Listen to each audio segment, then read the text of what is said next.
নমস্কাৰ অসম দৰ্পণ চেনেলটোলৈ আপোনাক স্বাগতম জনাইছোঁ। আজি আমি এই ভিডিঅ'টোত লাভ লোকচানৰ কেইটামান অংক লৈ আহিছোঁ। লাভ লোকচানৰ অংক প্ৰায়বোৰ প্ৰতিযোগিতামূলক পৰীক্ষাতে আহি থাকে। আশা কৰোঁ আপোনালোকৰ এই অংককেইটাই কিছু হ'লেও সহায় কৰিব। আহকচোন দেৰি নকৰাকৈ আমি ভিডিঅ'টো আৰম্ভ কৰোঁ। প্ৰথম প্ৰশ্নটো আৰম্ভ কৰিব ওলাইছোঁ। ইয়াতে প্ৰশ্নটো হৈছে কোনো এটা বস্তু ৫,৬০০ টকাত বিক্ৰী কৰিলে ৩০% লোকচান হয়। বস্তুটো কিমান টকাত বিক্ৰী কৰিলে ২০% লাভ হ'ব। ইয়াতে কোনো কিনা দাম দিয়া নাই আৰু বেচা দামটো দিয়া আছে। কিনা দাম আৰু বেচা দাম যদি যিকোনো এটা দিয়া থাকে আমি কেনেকৈ উলিয়াম। ইয়াতে হৈছে ৩০% লোকচান হৈছে, মানে ১০০ টকাৰ বস্তু এটাত বিক্ৰী দাম হৈছে ৭০ টকা। আকৌ ২০% লাভ হ'বলৈ হ'লে ১০০ টকাৰ বস্তু এটাৰ বেচা দাম হ'ব ১২০ টকা। আমি এইটো জেনেৰেল ফৰ্মুলাটো উলিয়াব পাৰোঁ। জেনেৰেল ফৰ্মুলাত হ'লে প্ৰথমতে আমি ৫,৬০০ টকা বিক্ৰী কৰিছে, কিনা দামটো উলিয়াই ল'ব লাগিব ৩০% লছত। তাৰপিছত আমি তাৰ ওপৰত ২০% লাভ উলিয়াব লাগিব। কিন্তু প্ৰতিযোগিতামূলক পৰীক্ষাত আমি ইমান ডাঙৰ এটা অংক তেনেকৈ কৰি থাকিবলৈ সময় নাথাকে। সেইকাৰণে আমি আপোনালোকলৈ এটা সহজ আৰু সোনকালে কম সময় খৰচী এটা নিয়ম লৈ আহিছোঁ। সেই নিয়মটো মতে হৈছে আমাৰ যিটো বিক্ৰী দাম দিয়া আছে সেই বিক্ৰী দামটো আমি লিখি ল'লোঁ ৫,৬০০ টকা। যিটো হৈ গ'ল মানে ৩০% লছ অলৰেডি হ'ল, সেই লছ হোৱাটো আমি তলত লিখিম। মানে বেচা দাম হ'ব ৩০% লছ হ'লে ৭০ টকা, আৰু যিটো ভৱিষ্যতে হ'ব মানে কিমান টকাত বিক্ৰী কৰিলে সেইটো হ'বলৈ গৈ আছে ২০% লাভ যিটো দিয়া আছে আমাক উলিয়াবলৈ। ২০% লাভ হ'লে আমাৰ বেচা দাম হ'ব ১২০ টকা, এইটো ওপৰত লিখিম। তো এনেদৰে লিখি লৈ আমি কাটাকাটি কৰিলে যিটো এনচাৰ পাম সেইটোৱে হ'ব আমাৰ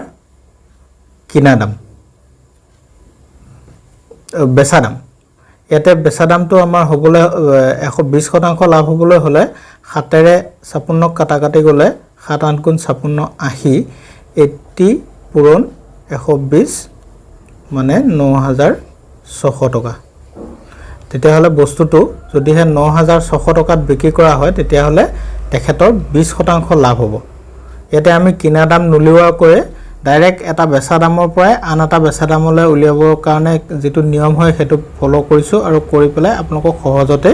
উত্তৰটো উলিয়াই দিবলৈ চেষ্টা কৰিছোঁ। এইটো এটা ফৰ্মুলা, আমি নিজে উলিওৱা ফৰ্মুলা। ইয়াতে আৰু বেলেগ ধৰণৰ বিভিন্ন অংক আপোনালোকে এনেকৈ কৰি চাব পাৰে। ইয়াতে খালি এটা কথাই মনত ৰাখিব, যিটো বস্তু আগতে হৈ গৈছে ৩০% ইয়াত লোকচান হৈছে কাৰণে আমি বেচা দাম ৩০% লছ কৰি পেলাই ১০০ টকাৰ বস্তুটো ৭০ টকা হৈছে, আৰু যিটো বস্তু আমি ভৱিষ্যতে হ'বলৈ গৈ আছে ২০% লাভ হ'ব কৈছে তেতিয়াহ'লে বেচা দাম ১২০ টকা হ'ব। তো ১২০ টকাটো ওপৰত লিখা হৈছে। তো ভৱিষ্যতে হ'ব লগাটো ওপৰত লিখিব আৰু আগতে হৈ যোৱাটো যিটো দিয়া থাকে সেইটো তলত লিখিব, তেতিয়াই আপোনালোকৰ উত্তৰটো ওলাব। আমি আন এটা প্ৰশ্ন লৈ আহিছোঁ। এতিয়া আছে কোনো এটা বস্তু ৩০% লোকচানত বিক্ৰী কৰিলে যদি বস্তুটো ২০% লাভত বিক্ৰী কৰা হয় তেতিয়া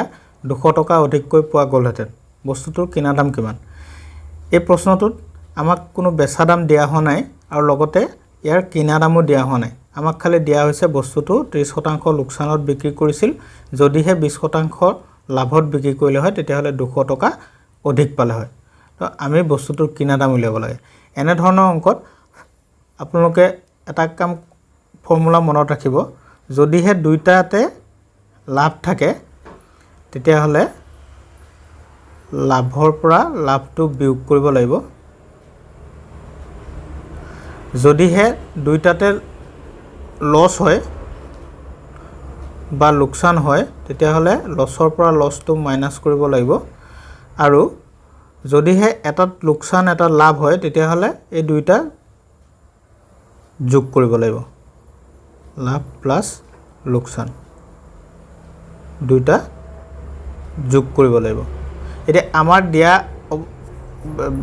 অংকটোত ৩০% প্ৰথম লোকচান হৈছে, তাৰপিছত কৈছে ২০% লাভত বিক্ৰী কৰিবলৈ। তো আমাৰ এইটো ক্ষেত্ৰত তলৰ এই লাষ্টৰ নিয়মটো ফ'ল' হ'ব, লাভ প্লাছ লোকচান। তো ইয়াতে লাভৰ পৰিমাণটো হৈছে 20% আৰু লোকচানৰ পৰিমাণটো হৈছে 30%। দুইটা যোগ কৰিলে আমাৰ হ'ব 50%। এতিয়া দিয়া আছে বস্তুটো 20% লাভত বিক্ৰী কৰিলে 200 টকা অধিককৈ পোৱা যাব মানে 50% ইকুৱেল টু হ'বগে 200 টকা তেতিয়াহ'লে 1% ইকুৱেল টু হ'ব 200 ডিভাইডেড বাই 50 টকা মানে 4 টকা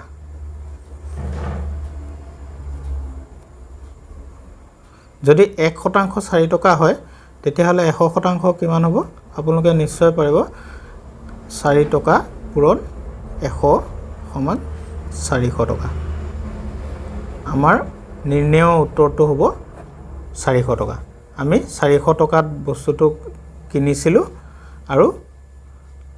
400 টকাত বস্তুটো কিনাৰ পিছত আমি যদি 20% লাভত বিক্ৰী কৰিবলৈ হয় তেতিয়াহ'লে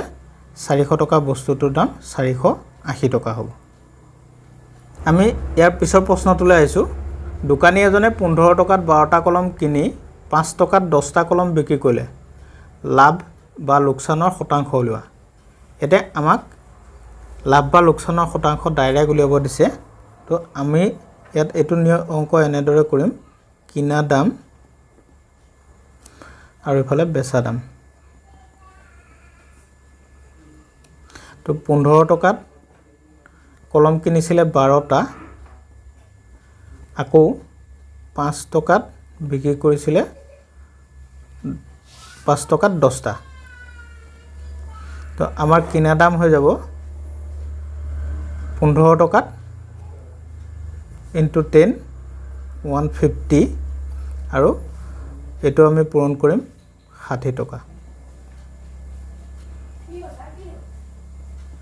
তো 150 টকা কিনা দামত বেচা দাম যদি 60 টকা হয় তেতিয়াহ'লে আমাৰ লোকচান হ'ব আৰু লোকচানটো কিমান হ'ব 150 minus 60 সমান 90 টকা এটা লোকচানৰ শতাংশ হ'ব আমাৰ যেহেতু কিনা দাম আছিল 150 টকা 90 টকাত বিক্ৰী কৰা হ'ল লোকচানৰ শতাংশটো হ'ব এটাকে শতকৰা লোকচান হ'ব আমাৰ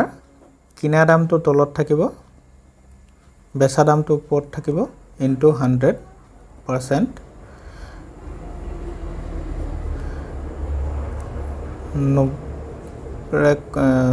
15 আৰু 90 কাটাকাটি গ'লে 6 পূৰণ 10 60% আমাৰ লোকচানৰ পৰিমাণটো হ'ব 60% এটো এটা লোকচান 60% এটো এটা সহজ নিয়মতে কৰা অংক যদিহে আকৌ এবাৰ চাই লওক যদিহে আমি 15 টকাত 12টা কলম কিনিছিলো আমি এনেদৰে লিখি ললো 15 টকাত কলমটো ইফালে লিখিলো 15 টকাত 12টা আৰু 5 টকাত বেচিলে 10টা তো আমি ক্ৰস মাল্টিপ্লিকেশন কৰিম 15 পূৰণ 10 150 টকা কিনা দাম হ'ব আৰু বেচিছিল যেহেতু 5 টকাত 10টা এখানে 5 পূৰণ 12 এটো ক্ৰস মাল্টিপ্লিকেশন কৰি দিলে 60 টকা হ'ব 60 টকাটো আমাৰ বেচা দাম হ'ল আৰু 150 টকাটো আমাৰ কিনা দাম হ'ল এতিয়া যেহেতু আমি কিনিছিলো 150 টকাত আৰু 60 টকাত বিক্ৰী কৰিলো সেয়েহে লোকচানৰ পৰিমাণটো আমাৰ 90 টকা হ'ব তো শতকৰা লোকচান মানে 100 টকাত কিমান লোকচান হ'ব 150 টকাত যদি লোকচান হয় 90 টকা তো 100 টকাত লোকচানৰ পৰিমাণটো হ'ব এনেদৰে উলিয়াব লাগিব 60% আমি আন এটা প্ৰশ্নলৈ আহিছো তপনে এখন মটৰচাইকেল 25% লাভ কৰি 70000 টকাত বিক্ৰী কৰিলে তপনে কিমান টকাত বিক্ৰী কৰা হলে 30% লাভ হলহেঁতেন আমি এনে ধৰণৰ অংক এটা প্ৰথমতে কৰি আইছিলো আপোনালোকৰ ফৰ্মুলাটো নিশ্চয় মনত আছে এবাৰ আপোনালোকে ভিডিওটো পজ কৰি পেলাই অংকটো কৰি চাবলৈ চেষ্টা কৰকচোন আৰু সহজতে উলিয়াব পাৰিছে নে নাই চাওক ইয়াতে 25% লাভ হৈছে মানে 100 টকাৰ বস্তুটোৰ বেচা দাম হৈছেগে 125 টকা আকৌ 30% লাভ হ'বলৈ হলে 100 টকাৰ বস্তুটো বিক্ৰী কৰিব লাগিব 130 টকাত আমি ফৰ্মুলাটো ধৰণে লিখিছিলো যেটো বেচা দাম যেটো দিয়া আছে 70000 তো তাৰ লগত আমি যেটো প্ৰথমতে হৈ গৈছে হৈ যোৱাটো আমি সদায় তলত লিখিব লাগিব আৰু যেটো হ'ব হেতু আমি সদায় ওপৰত লিখিব লাগিব মানে 125 টকা যেটো 25% লাভ কৰি বিক্ৰী কৰিছিলে হেতু আমি সদায় তলত লিখিম আৰু যেটো হ'ব ভৱিষ্যতে মানে 30% আমি লাভ বিচাৰিছো সেই লাভ বিচৰাটো আমি ওপৰত লিখিম এইদৰে আমি কৰিলে আমাৰ তাৰপিছত কাটাকাটি কৰিলে আমাৰ উত্তৰটো ওলাব 25ৰে 125ক কাটিলে 5 বাৰ যাব 25ৰে 700ক কাটিলে 28 বাৰ গ'ল 2800 হ'ল 5ৰে 130ক কাটাকাটি কৰিলে 26 বাৰ যাব আমাৰ ওলাব লগা উত্তৰটো হৈছে 2800 পূৰণ 26 মানে উত্তৰটো হ'বগে 7000 2800 আৰু 26 পূৰণ কৰি দিলে আমাৰ উত্তৰটো হ'বগে 72800 টকা আপোনালোকে এবাৰ পূৰণ কৰি চাব পাৰে আপোনালোকে যদি পজ কৰিছিলে ভিডিঅ'টো তেতিয়াহ'লে আপোনালোকৰ অংকটো শুদ্ধ হৈছিল নে নাই এবাৰ চাব আৰু নহ'লে ফৰ্মুলাটো আকৌ এবাৰ মনত ৰাখিব আমি প্ৰথমতে বেচা দামটো উলিয়াই ল'ম 100 টকাৰ বস্তুটো 25% লাভত বিক্ৰী কৰিবলৈ হ'লে 125 টকাত বিক্ৰী কৰিব লাগিব আৰু 30% লাভ কৰিবলৈ হ'লে 100 টকাৰ বস্তুটো 130 টকাত বিক্ৰী কৰিব লাগিব তাৰ পিছতে আমি পাতোতে অংকটো এনে ধৰণে পাতিম যাতে যেটো ভৱিষ্যতে হ'ব লগা আছে সেইটো ওপৰত হয় আৰু যেটো হৈ গ'ল সেইটো তলত হয় তো 125 টকাটো আমি তলত পাতিছো 130 টকাটো আমি ওপৰত পাতিছো 70000 আছিল বেচা দাম প্ৰথম 25% লাভৰ ক্ষেত্ৰত 70000ক এইটোৰে পূৰণ কৰি দিওতে আমাৰ উত্তৰ ওলালে 72800 টকা মানে যদিহে আমি ইয়াৰ পৰা আৰু ইয়াৰ লগত আৰু 2800 টকা বেছিকে দামত বিক্ৰী কৰো 70000 টকাতকৈ তেতিয়া হলে আমাৰ 30% লাভ হ'ব আমি আন এটা প্ৰশ্নলৈ আহিছো 20টা কমলাৰ কিনা দাম 16টা কমলাৰ বেচা দামৰ সমান হলে শতকৰা লাভ বা লোকচান নিৰ্ণয় কৰা এনে ধৰণৰ অংকবোৰ অলপ ক্ৰিটিকেল হয় আৰু এইবোৰে পৰীক্ষাত সময়ও আমাৰ বহুত নষ্ট কৰে ইয়াত আমি সিম্পল এটা কথাই চাব লাগিব 20টা কমলাৰ কিনা দাম আৰু 16টা কমলাৰ বেচা দাম আছে আমি উলুটাকে ধৰিব লাগিব 20টা কমলাৰ বেচা দামটো 20টা কমলা ধৰিব লাগিব আৰু কিনা দামটো 16টা ধৰিব লাগিব মানে আমি সেলিং প্ৰাইস ধৰিব লাগিব 20 আৰু কষ্ট প্ৰাইস ধৰিব লাগিব 16 এনেকে উল্টাকে এটো এটা শৰ্ট ফৰ্ম উল্টাকে ধৰি ললে হল কিনা দাম 20টা কমলাৰ কিনা দাম লিখা আছে যেহেতু কিনা দামটো কষ্ট প্ৰাইস হয় সেইকাৰণে আমি উল্টাকে লিখিছো কষ্ট প্ৰাইসটো 16টা কমলাৰ বেচা দাম আছিল যেহেতু তো বেচা দামৰ ঠাইত আমি কিনা দাম লিখিম আৰু কিনা দামৰ ঠাইত বেচা দাম আমি এই সংখ্যা দুটাকে লিখিলম তো সেলিং প্ৰাইস আমাৰ হ'ব 20 আৰু কষ্ট প্ৰাইস হ'ব 16 এতিয়া আমি এটো চাও যদিহে 16 টকাত কিনা হয় আমি যদি টকা বুলি ধৰিলো 16 টকাত যদি কিনি আমি 20 টকাত বিক্ৰী কৰো তেতিয়াহলে আমাৰ প্ৰফিট হ'ব 20 16 4 এতিয়া 16 টকা কিনা দামত আমাৰ প্ৰফিট হৈছে 16 টকা কিনা দামত আমাৰ প্ৰফিট হৈছে 4 টকা তো 100 টকাত মানে শতকৰা যেহেতু খুদিছে 100 টকাত আমাৰ প্ৰফিট কিমান হ'ব 4/16 into 100% 4 4 গুণ 16 4 ৰে ইয়াক কাটাকাটি কৰিলে 25 বাৰ যাব আমাৰ লাভৰ হাৰ হ'ব 25% তো শতকৰা লাভ হ'ব আমাৰ আৰু লাভটো হ'ব 25% আপোনালোকে আকৌ এবাৰ মনত পেলাই ল'ব